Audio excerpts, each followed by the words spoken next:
Hello everyone and welcome back to the inn. We're in the home stretch for Kobolds and Catacombs. So let's get right into it. Master Oakheart. 9 cost, 5/5, legendary. Battlecry recruit a 1, 2, and 3 attack minion. I've already seen the meme thing going around of like, oh hey look, you can do OTK Priest by recruiting Lyra, the Charge Boar, and Radiant Elemental. And I'm just like, because of course, you know, you're throwing like a bunch of spells around to go along with it, and I'm just sitting there having my eye twitch a little bit because I'm just like, why would you do this? Why would you do... I mean, I understand why you would, but it's just, why? Because if you get, like... If you get the Lyra in your hand, you kind of break up the monotony of it. But at the same time, it's just... why? I see this also as a deck thinning card.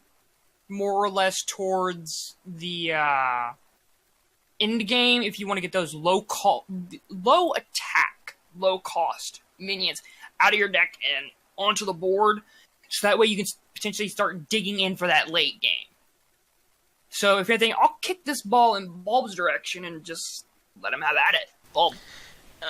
This would be a build-around card. I'm not sure how good a build-around card. It depends on what your plan is for which 1, 2, and 3 attack minions come out. If you have a good plan and it's kind of consistent, when you build your deck, this could be actually very good. As it is, I'm not sure.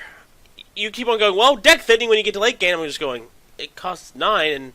Yeah, but it's good because I mean, it's not bad because you do actually kind of fill out the board a little bit. If you kind of handpick your minions, you know, this could actually be a good card. So I think there's one where I want to wait and see because I think this is a card that ends up being a deck building challenge, and it could be as good as some of the card that of a lot of the legendaries we saw in like League of Explorers, where they didn't look like much, but if you actually took up the challenge. They actually ended up being great cards. So I'm not sure. I'm really impressed with it. I really don't care if I care about it or want to do anything with it. But at the same time, I can see how if you build a deck around it, it could end up being good. I just find it's fine, I guess. Yeah.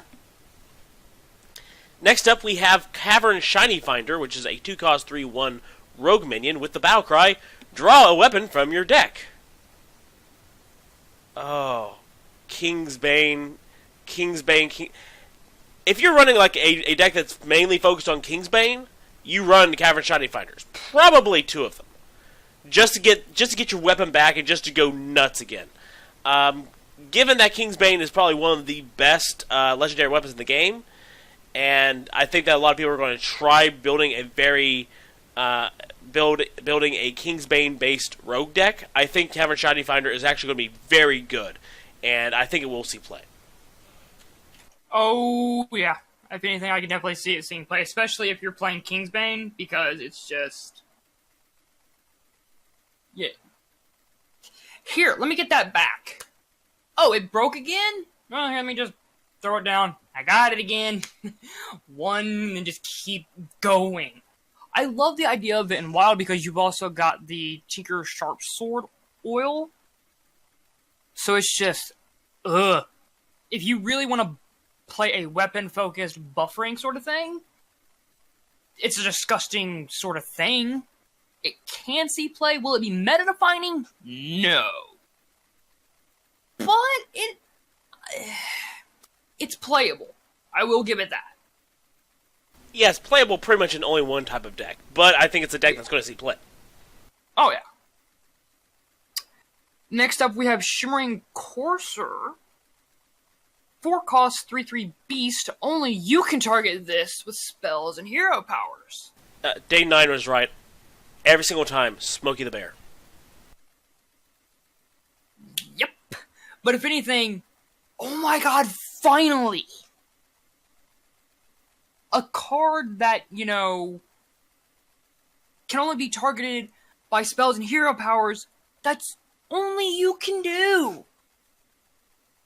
Just finally!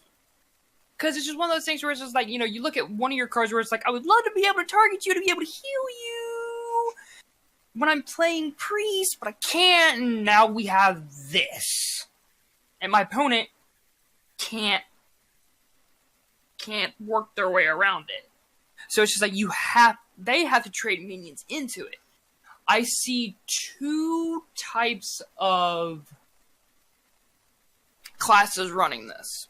I see priests and I see paladins potentially finding a workaround with Shimmering Courser. So if anything, I will throw this in Bob's direction. Yeah, the effect is amazing. It's something that I think we all kind of have wanted for a while, because it kind of sucks having the effect sometimes of you only cannot be targeted by spells or hero powers, because then you can't do anything to it. Yeah, your opponent can't do anything, but neither can you. And it's nice. It's refreshing to have, that essentially that same effect for your opponent, but where you can actually do stuff with it. Which means I think this card is going to see a lot of play. And actually, I had a disgusting thought that I don't think is going to happen, but just this disgusting thought while you're talking about, Dinomancy. Just Dinomancy. Keep on Dinomancing this card. You can never kill it. Mwahaha. Unless you trade minions into it. Yeah. Ooh, Hunter could actually, yeah. Yeah, Hunter could use this. Oh, there you go, third option. Could make Dinomancy actually kind of viable. Probably not, but, I mean, Dinomancy on Shimmering Courser would just be disgusting. It's an idea. So, I mean, if anything, you just go like, hey, idea, think. Yeah, I don't, like I said, I don't think it's going to happen, but I was just thinking about this, because I was trying to think of, like, what hero powers, would you want to target this, besides priests? And I thought, I know there's a buffing hero power somewhere. Oh, that's right! Dinomancy! And it's a beast! There's no way this can go wrong. But yeah, this is going to see play. And I'm actually kind of excited and to figure out how I'm going to play around with it. Next up, we have the Darkness. It's a 4-cost 20/20 that starts dormant, and it has the battle cry: shuffle 3 candles into the enemy deck. When drawn, this awakens. Basically, each candle when it gets drawn, it says snuff out a candle, draw a card, and this gets cast when it's drawn. So basically, what this does is it becomes dormant. When you play it, it becomes dormant like Sherzin. And then it shuffles 3 candles into the enemy deck, like Beneath the Grounds, and then it essentially acts similar to Beneath the Grounds. Basically, when the candle pops up, it ticks off a counter.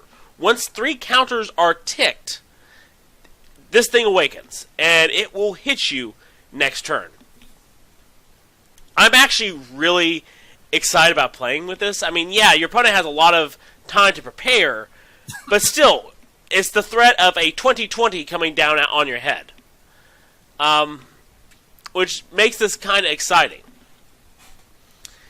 It'll be interesting to see if you can really, do something with this legendary. And I know I'm going to try. I know there's the chance that it'll end up being like the ancient one, where they'll just have the perfect answer on call, or they'll just forfeit.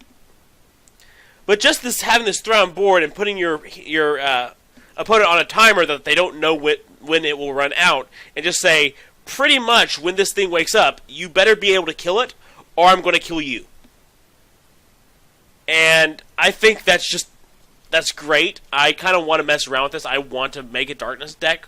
Whether it's good or not, I just want to mess around with it. It's essentially, this card, Eddie, has essentially become it's the legendary that I'm looking more forward to the most in the set so far. Just because I just think it's such a cool idea. We'll just have to see if it becomes viable or not. I just had the thought earlier of going, what if you made a Sherzin Temporis deck? You get him down low. If you get him down low and you know that the candle's coming up, you can play Temporis and say, you have 2 turns. Chances are you wake up my Darkness. And if you cannot kill me or kill it, I will kill you in 2 turns. Guaranteed. There's a possibility there. Probably not a good one, because that's still a terrible idea. But, if possible, Temporis combo deck with Darkness. But yeah, this is a fun card. This is a really interesting card. I'm really looking forward to playing with it, and if it ends up being reliable at any point whatsoever, and any good decks are built using the darkness, I think this is going to be a potentially meta-defining card. Although, chances are I think it's good, but probably not meta-defining. Here's the thing, like, and I know that I look at it and I'm just like, okay, this card, 4 cost, 2020. Let me just start off with the stat line. That's bonkers. Let's just start right there. That be bonkers. So, whew. Secondly, like, I get where people are basically just having, like, an erection, just basically popping out of their pants and punching them as hard as it can in the face. Because it's just like, oh, look! This big thing that I could potentially just go, and I'm gonna shuffle 3 candles in my opponent's deck, and then this gets to sit here and wait, and I get to sit here and just go, you have to plan around me now. But I'm going, okay, is it really viable? Because, like, I already look at Hearthstone and they've got it, right up there, hyped up, meta-defining, woo! And I'm just like, hold on, just scale down just a little bit. Because while I can see, like, a mill rogue deck potentially running to run this, I just go, I don't know. Like, I figure my opponent's going to try to, like, especially if this thing starts to go in the proper direction, or at least go in the direction of, yes, the darkness becomes metafying. Well, now people are going to start taking in more stuff to have to deal with it. Or at least, potentially think about it in the deck. So, I am highly on the fringe side of things of this card being good if it can find its foot and actually find a home. If it doesn't find it, then you've got free dust. Yeah, I had to catch myself when I was going meta-defining, because I'm like going, well, chances are, like, because you are putting them on their timer, but that gives them a lot of time to really hold back something to deal with it. And as much as I want to play around with it, I keep on in the back of my mind, I remember the lessons the Ancient One taught me. That thing's never connected. People forfeit, or most of the time they have something to just take care of it. Big stat lines are impressive, but if your opponent knows it's coming, they can pretty much have an answer on call for when they need it. They'll hold it back. But it's nice to put your opponent on a timer, and my thought is that either you basically set it up to combo, you pretty much set it up so your opponent can't do anything, or more than likely, even though you put them on a timer so that they're panicking, you pretty much have it as an in-game scenario that you can use or not use, and use this as a big shiny distraction that if they don't take care of it, you kill them, but all the while you are still steadily marching towards their demise. And again, you don't want this to be the only threat in your deck, in your deck, so that that perfect card only responds to the darkness. You want to throw in a few other threats where your opponent's going, which is more pressing?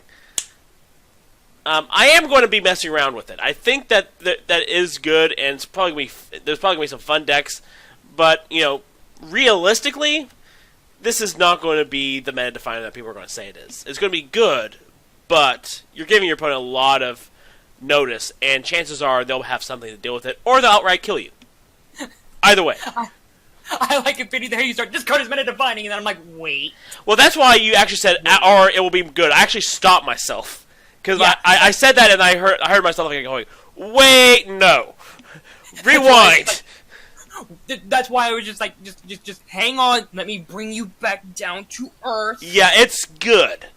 It's still probably my most anticipated card in the set, to be fair. Yeah. It's just more or less, sit, buddy, sit. You gotta, you know. Scratch, scratch, scratch, scratch, scratch, scratch, scratch. Yeah, if anything, yeah. I'm gonna go ahead and move on to Potion of Heroism.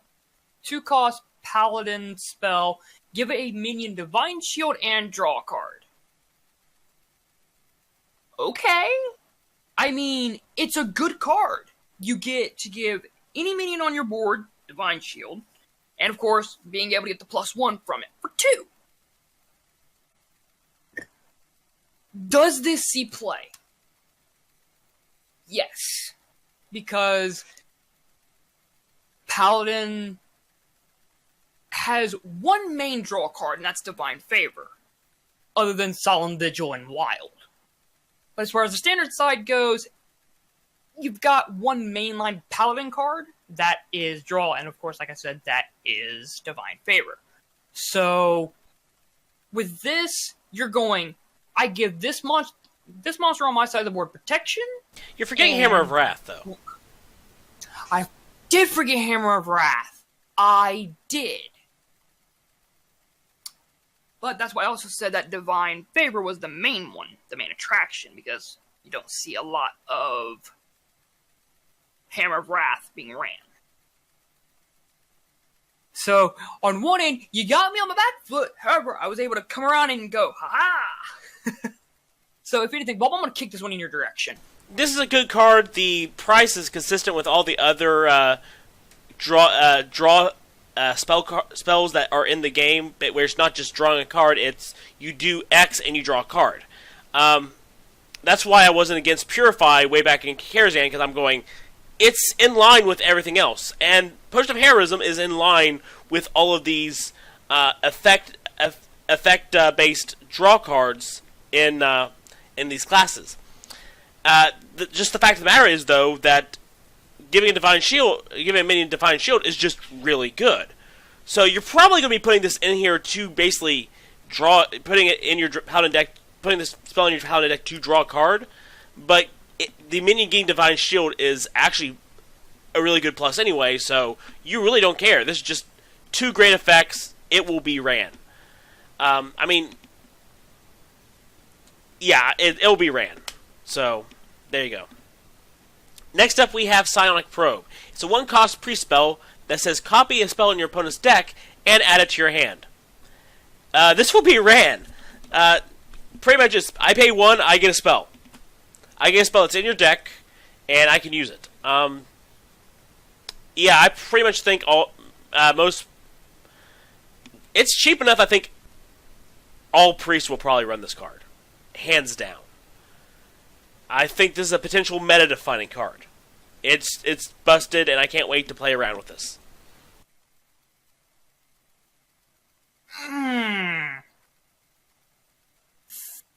I err on the side of caution. Mainly because I think about stuff like Thoughtsteal, where I can just grab 2 copies for 3. But then again, I also kind of sit back on my behind, because with Psionic Probe, you can combo in with it with Lyra. So it's just like, okay, I'm going to play Lyra, and I'm going to play this. I get a spell, and I get a spell, and then we'll see which one out of the 2 lets me to be able to keep going and chaining off. The thing is... I don't know... Sorry. I was about to say, I don't know if I could put this in the meta-defining slot area, but I do see it at least as playable. At least. Now, don't get me wrong, I will more than likely be proven wrong. I will give you the floor to be able to open up discussion. At 1 cost, the price is right, where pretty much with Priest, there's not a lot of turn 1 options. Yeah, you can put down a Northshire Cleric, but there's not a lot of turn 1 options, or 1 cost options for Priest. Just the one-cost options Priest really has, there has to be something there on the board, whether it's a friendly minion or an enemy, for them to interact with. Psionic Probe, you don't need that. You can just go, boop, turn 1, I get a spell. And here's the thing. Chances are your opponent is not playing bad spells. Whatever spell you're going to get, you can probably use yourself. This is going to be good for Razakus, gives you some more tempo. You can just, depending on your opponent, you can do some wacky things. The Psionic Probe is essentially I play this because I don't have anything else to do. This is a proactive move for me. I get one of your spells. Chances are I will be able to use it, and if it's really good, I'll probably use it against you to maybe like clear your board or something. This is a good card. And like I said, given all the various different priests, the Lyra decks will run it, Razakus will run it. Heck, Dragon Priest will even probably want to run a copy of this. So this is essentially going to be a key priest card moving forward, because it's a card you can pretty much play whenever. You can play it turn 1, you can play it later in the game. It's always going to give you good options, unless your opponent for some reason is running crap. It's going to give you something good. So this is a good card, and I think for that reason, because all priests are pretty much going to be running this thing, it's meta-defining. Now, the big thing I will at least throw in your corner throw at you for this one is Mind Visions. Compare this to Mind Visions. I know one goes from the hand, one goes from the deck. But Mind Vision specifically is a card in the hand. This specifically grabs a spell. And I'm going to be honest, I think spells are more useful than a random card. You're guaranteed to get a random spell from your opponent's deck. Okay? A copy of that spell.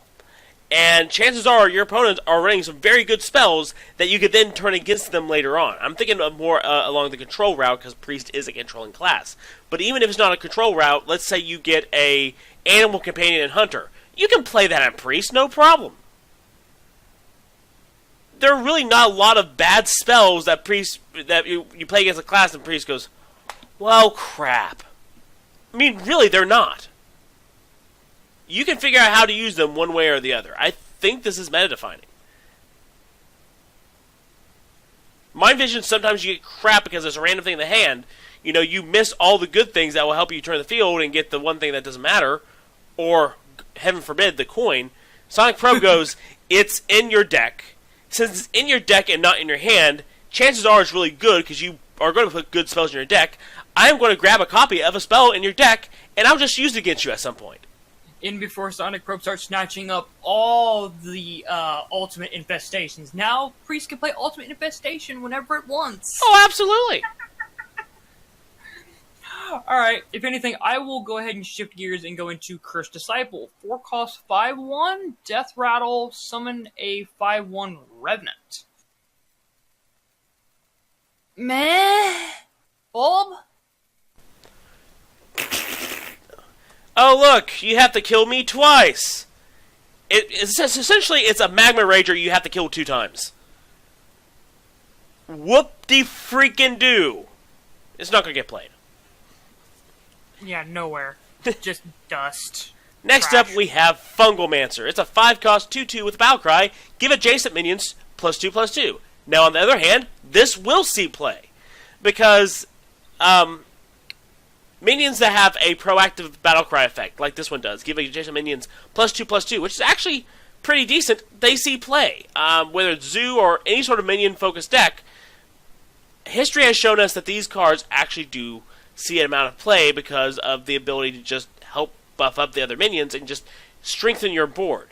I'm comparing this to stuff like Defender of Argus or any of the other buffing minions that we saw in Knights of the Frozen Throne. You do have to plan out your adjacent minions. What's nice is this is a permanent +2/+2, so it's not like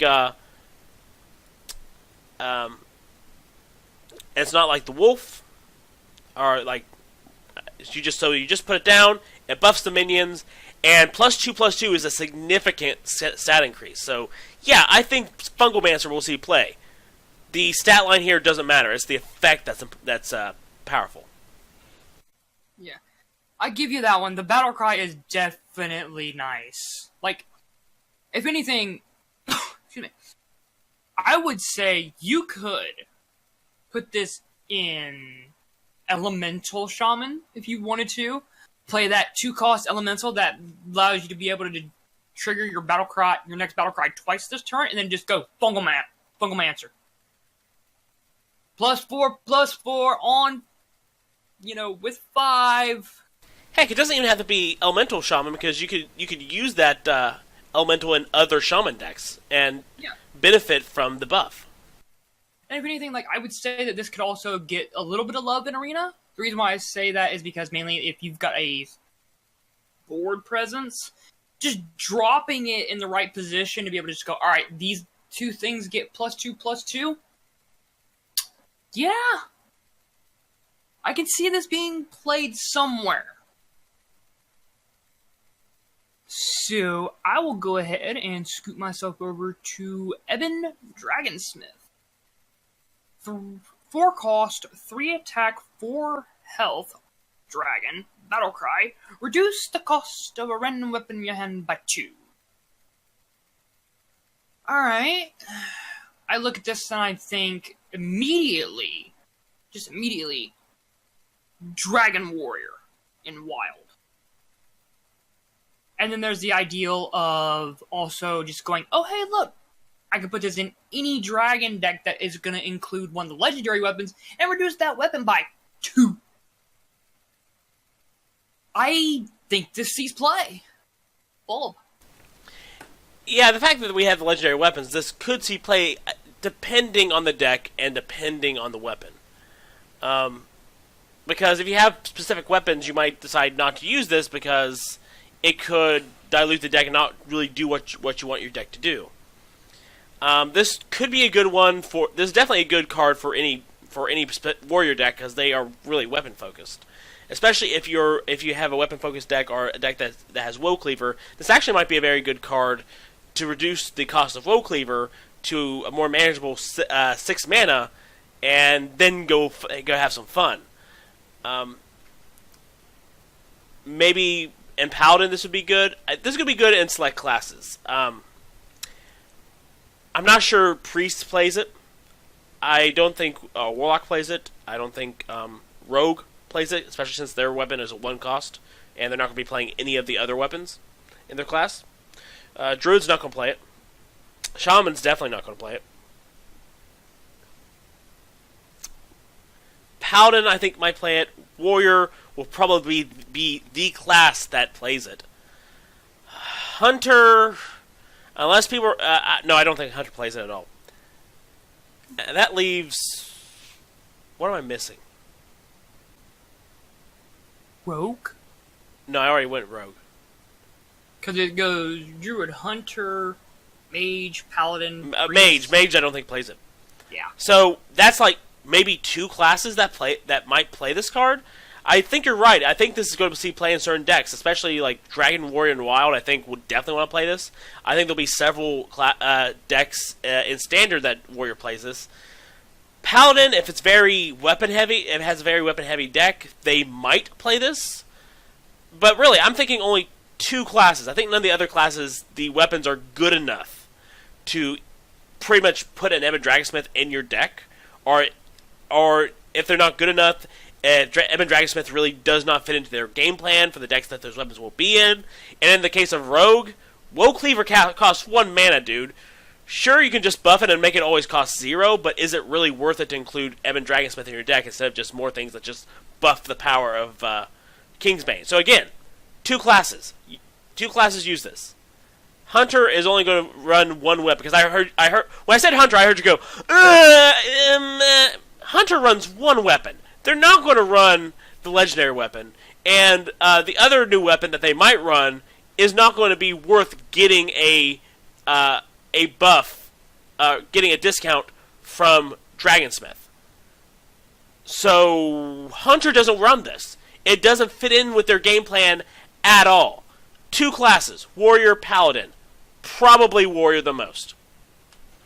I was about to say, I think you're hearing things when you hear someone potentially go, no, because it's just like Hunter runs the one and it's the Eagle Horn Bow. I know, but I actually heard you kind of go, when I said Hunter. No. But basically, like I said, only 2 classes. Next up, we have Kobold Apprentice. It's a 3-cost 2/1 minion with the Battle Cry. Deal 3 damage, randomly split among all enemies. Alright, so it's a 2/1 minion that has arcane missiles attached to it for 3. Meh. There are better 3-cost minions out there. And arcane missiles are just...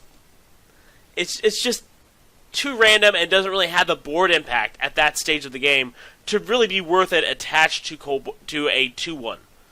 You could just get a better 3-cost minion just contest the board, and you're going to be a lot better off. I don't think this is play.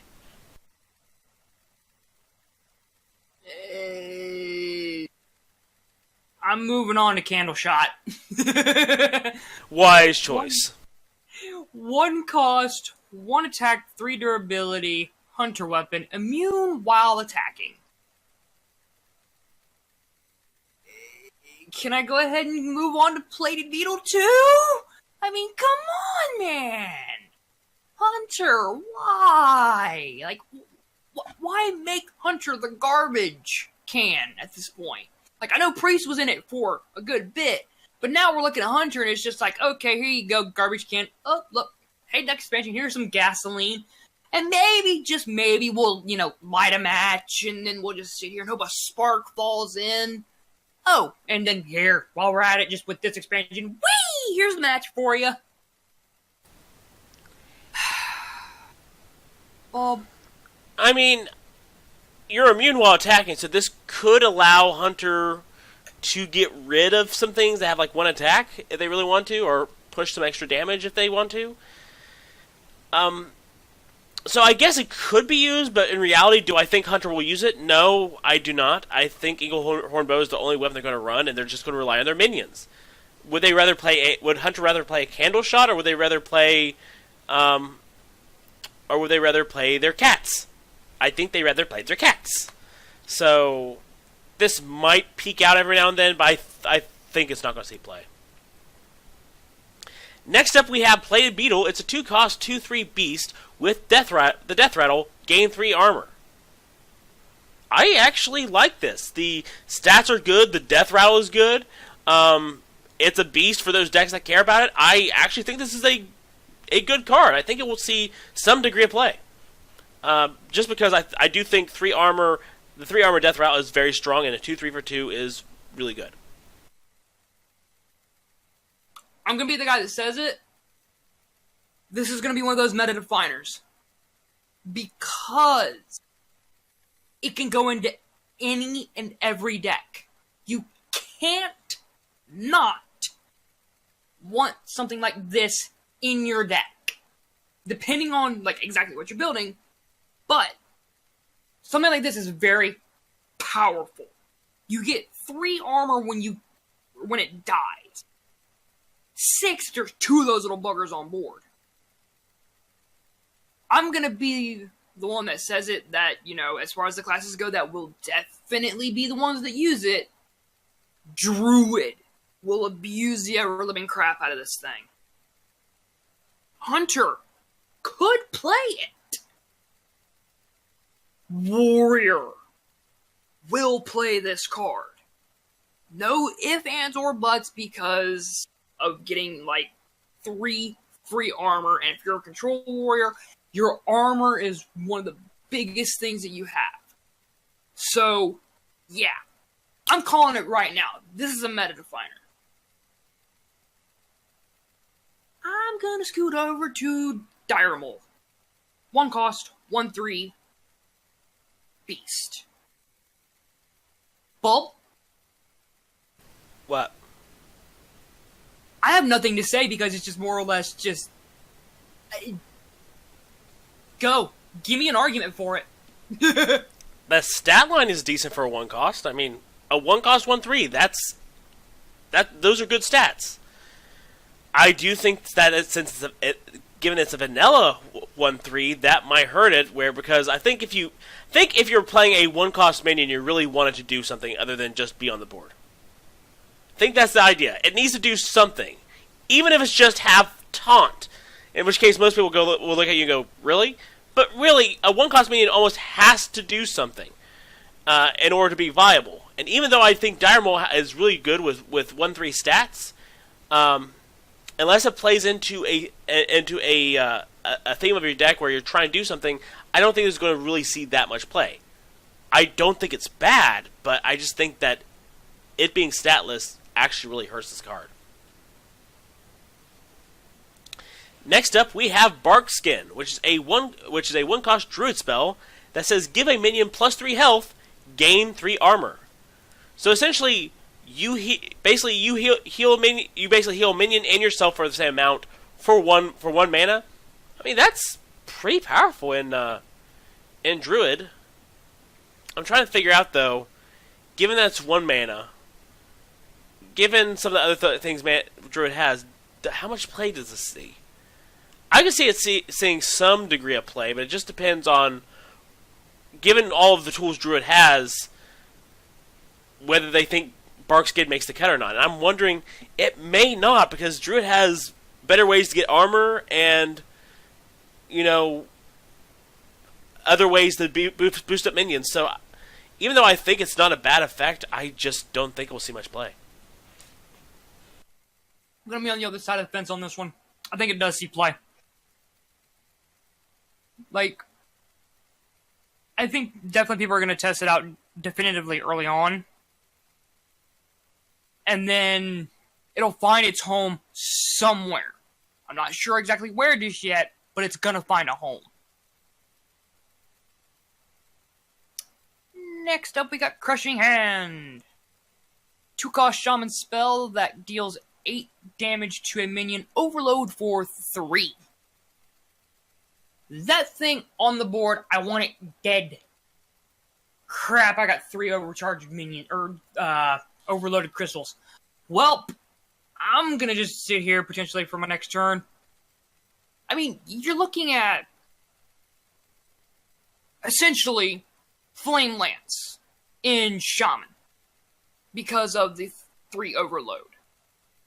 Now, yes, you can get rid of the 3 overload, but I digress. Bob, I'm going to throw this one in your direction. This is not meant to be played on turn 2. This is meant to be played later on in the game where the overload's not going to be as punishing. And mainly, I think this gets played in a control-type shaman.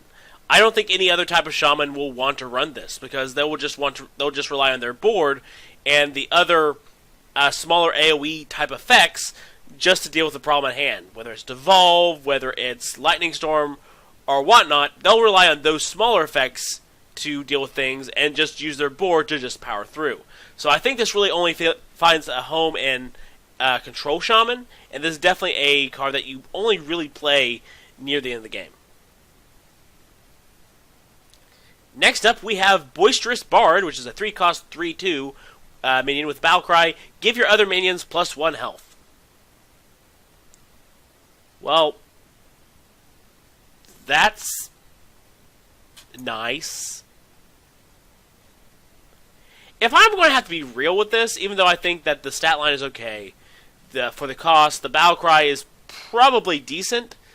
Just going off of what we've seen in the past, I think most classes that just want buffs will either use cards that just buff certain stats they want, or boost both stats. That's a little bit more controllable over this. So I think in reality, even though I think this is fine, in reality I don't think this sees play at all. Well, the only place I can see it potentially going into would be Arena. Even then, meh. So it's just like, it's gonna flick on over, if we've got the time, to Corridor Creeper. 7 cost 5/5. Costs 1 less whenever a minion dies while this card is in your hand.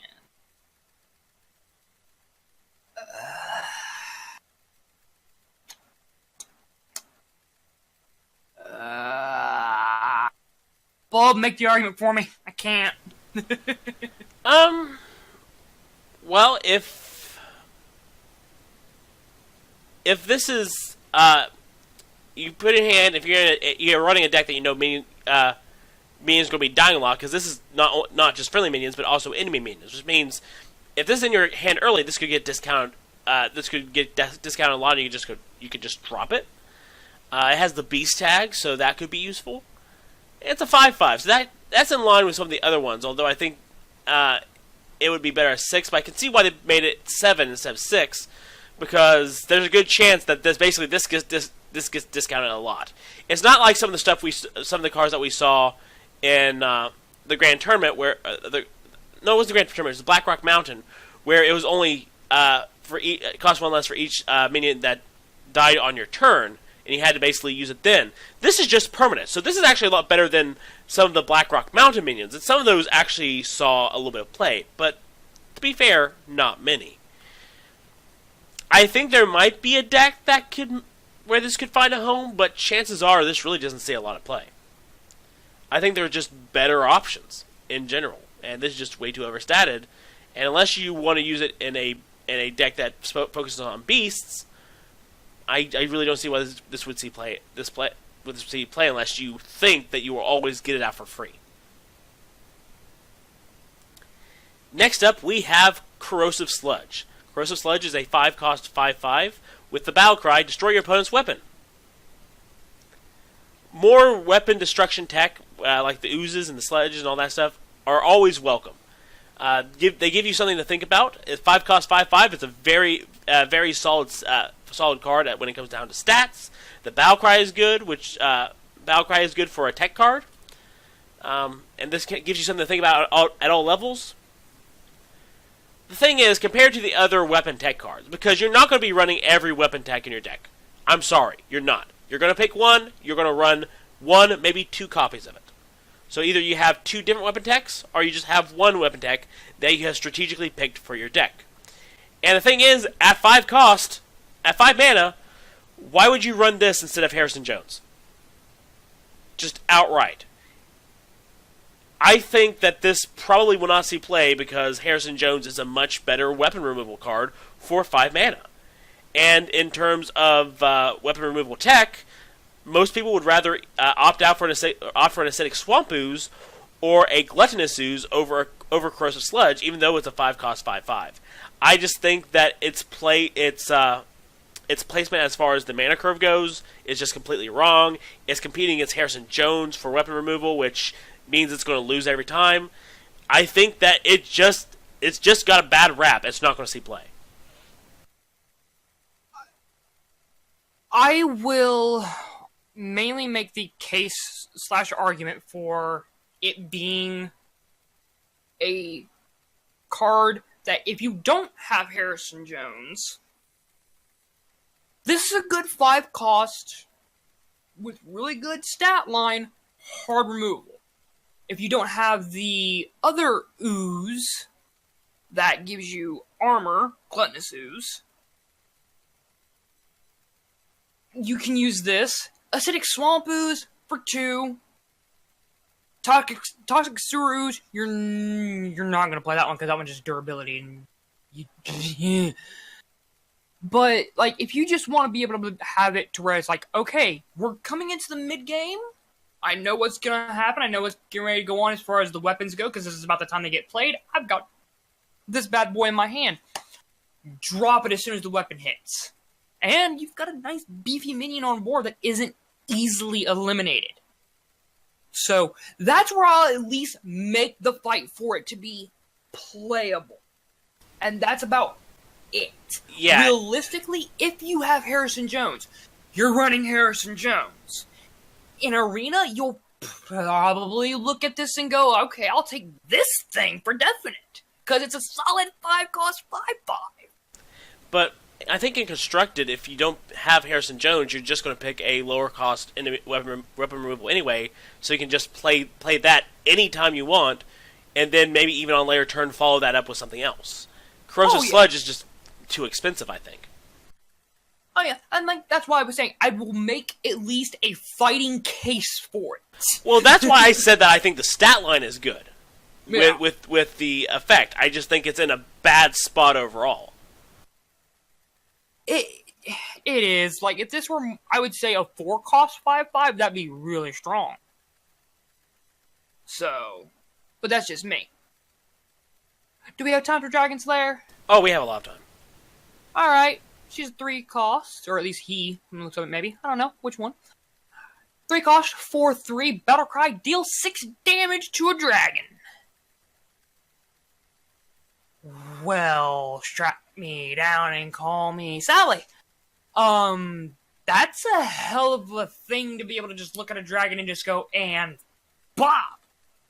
I mean, are you really expecting dragons to be that big in this expansion? To where you have to print this level of hard nuke and removal? I mean, if anything, I'm gonna throw the ball at the ball to where he can go, okay, Eddie, you're being a little, like, way over the top here with this? Or maybe give me some logic on it. Just here, take this for now, and then I'll come back to an argument if I can cohesively get one. This is a good tech card. I mean, it's a tech card that's more likely going to enter the meta if dragons are really big and need to be answered to. But it's a tech card nonetheless, and I have to admit, given the stat line and for its cost, it's decent. It's going to kill most of the most dragons in the meta. It's definitely going to, if you're playing a deck that summons any of those 5/5 dragons, whether you're playing with Alyssa or Dragon Soul, it can outright kill one of those dragons. It can kill Kobold Scalebane, just shoot it dead, and it will kill most most dragons that aren't high end legendaries. So I mean, this is good weapon removal, a good tech card against dragons. The question is, are dragon decks with dragons that run a lot of dragons, are they going to be so big that are they going to be so big in the meta that you have to consider running it? I'm not sure, but I do like the fact that this tech card exists. Even if it doesn't get ran, just the fact that it's an option in the future, should dragons become big again, or even in Wild, means that this card is going to see play. But again, I'm going to stress that it's a tech card, so it's going to be seeing play in those circumstances. So it's not like it's going to see play all the time. It will come in and out of the meta as needed, or as people feel like they have to tech this card in. And I think as far as a tech card goes, I think it's good. Next up, what? I was just gonna say, I give you that one, and if anything, I just put my own word for that. I look at this, I'm just like, it's basically like your Galaka Crawler, in a sense. Yeah, basically. I mean, pirates were everywhere, but, I mean, this is dragons we're talking about. When we see a tech card, we have to call it out as a tech card and basically judge it by those standards. And tech cards, pretty much by definition, tech cards aren't included in every deck. They are pretty much shifted into your deck, in and out, depending on the situation, and of course their costs and all that stuff. So you pretty much have to consider it in view of, there may not be a need for it now, but if people feel there is a need, they can slot this in. This is never going to be a meta-defining card, because it will appear and disappear as needed, as all good tech cards do, and we can't fault it for that because it's doing its job. Next, go. I said, off we go. Next up, we have Fungal Enchanter. It's a 3-cost 3/3 with a Battle Cry. Restore 2 health to all friendly characters. Alright. I mean, the stat line is good. The Battle Cry, we already have one of these, and I'm just going to say, given that Dark Scale Healer really doesn't see play, I'm not sure that Fungal Enchanter will see play. I don't see it.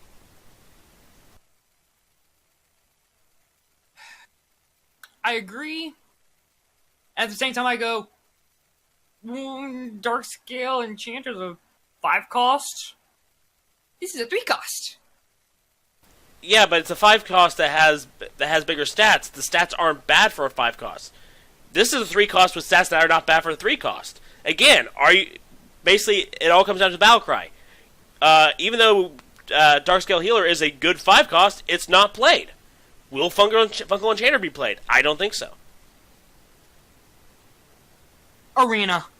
Oh yeah, Arena, it's good. And I've always felt that Darkscale Healer gets a bad rap. I like slotting it in randomly sometimes.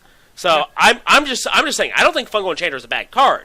I just don't think people are going to play it. That's why I'm constructing those. Yeah. So we're going on to Gemstudded Golem? Yeah, I'll let you know. 6 cost, 5/9, taunt. Can only attack if you have 5 or more armor. That's a big booty. Taunt Warrior might play this. And I say might because of that big old booty it's got.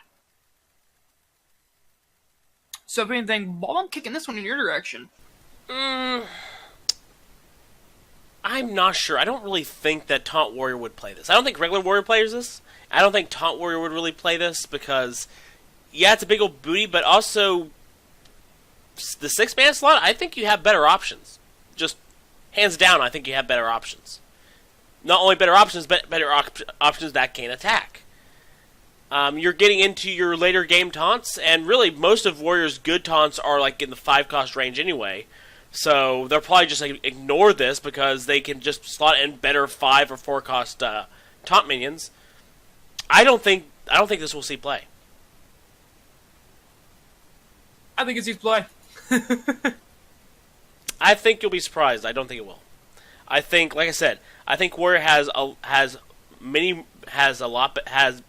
better options, especially in the 5 and 4-cost range, and the big booty is not enough. They're at this point in the game, Taunt Warrior is going to be wanting to close things down. So either it needs to be something that can help attack, to clear things out, or it needs to basically be a few lower cost taunts so that they can just get their quest over with and just start firing Ragnarok shots.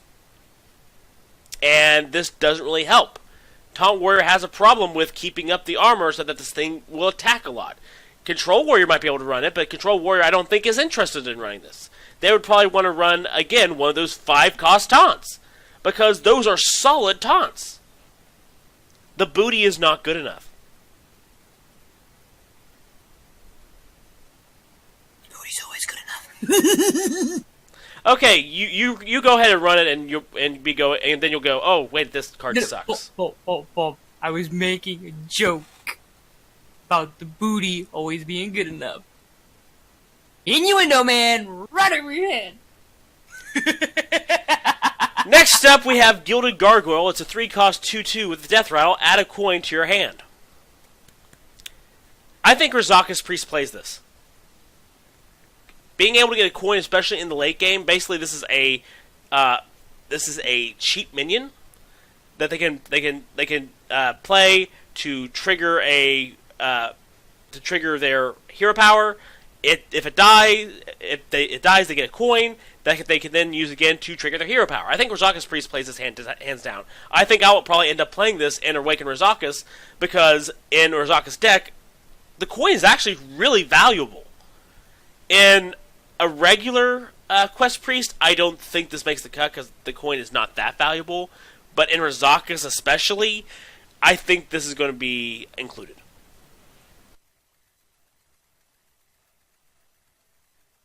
I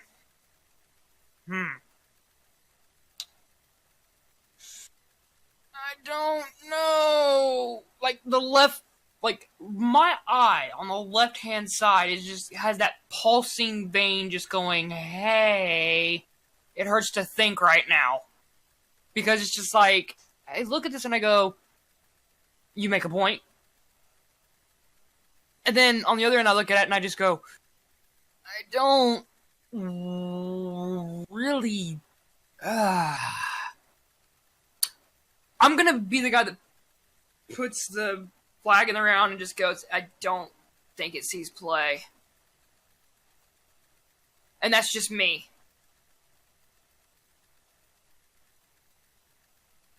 So next up, we have Gravelsnout Knight. Battle Cry. It's a 1-cost. Battle Cry. Summon a 1-cost minion for your opponent. Interesting. Very interesting. I could see this playing, or seeing play in Zoo. I mean, sure, I'm giving my opponent a random 1-cost. But hey, I've got a 2-3 on my side of the board. Bob? Oh, this is meta-defining. Given how good, like, this is an extremely good stat line that just really threatens and gives you a huge amount of board presence right off the bat. You're really not going to care about the 1-cost that it summons for your opponent unless it ends up summoning another Gravelsnout Knight. Because, for the most part, that 1-cost is going to be inconsequential given that you have a 2-3 on your side of the field. This is essentially equivalent to Zombie Chow. I think that this is going to see play in a lot of decks. I think we're going to be seeing this a lot for the next 2 years or so. And yeah, I'm going to just come right out and say it. I think this is meta defining. Next up, and last up, we have Green Jelly, which is a 5-cost 3/3 with the effect at the end of your turn, summon a 1/2 ooze with taunt.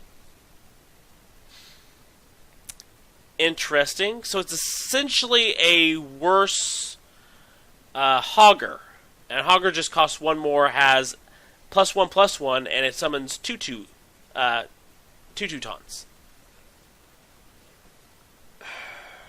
On one hand, it's an interesting effect, but on the other hand, I just think given the existence of Hogger for 1 more mana, and just given that's a 3/3 for 5, even with the 1/2 ooze for taunt, I don't think it's going to I don't think it's going to see play. I really don't think it will. I think it will be removed very quickly. The 1/2 ooze is very quick, very easy to get through. This is definitely not a Sludge Belcher. This is definitely not a Hogger. And as entertaining as the idea of it just producing these 1/2 oozes that your opponent has to get through and potentially won't, I think they can very easily get through and then very easily kill the jelly. And the jelly just can be very easily removed by most things in the game. So, again, I just don't think this is that good a card. I, if anything, will give it at least this.